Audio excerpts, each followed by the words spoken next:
Hello everyone. In this video we are going to see about receivable management. So the receivables are one of the important components of working capital of the firm.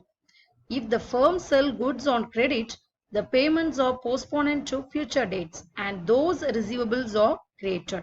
So generally 5 to 25% of the total current asset is receivable. In case of manufacturing the firm, the receivables are between 5 to 10%, but in case of a trading firm, the receivable varies between 20 to 25%. Now, let me see the meaning of receivable. The term receivables refers to the sum of all monies owed to the firm by its customers arising from sale of goods or services in the ordinary course of the business. These are claims of the firm against its customers and are shown on the asset side of the balance sheet under titles such as debtors, account receivable, trade receivable, customer receivable or book debts.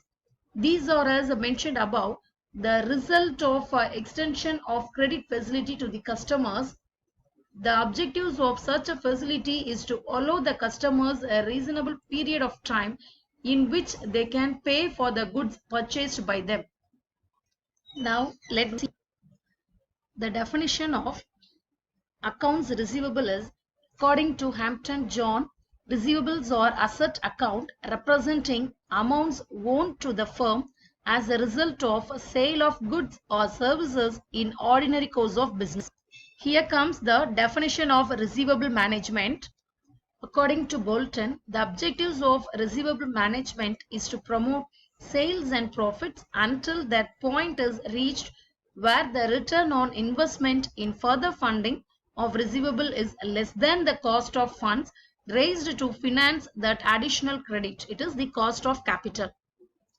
Now let me see what are the purpose of receivables or the benefits of receivables. The first point is achieving growth in sales. So you see, if a firm sells goods on credit, it will generally be in a position to sell more goods than if it insists on immediate cash payment.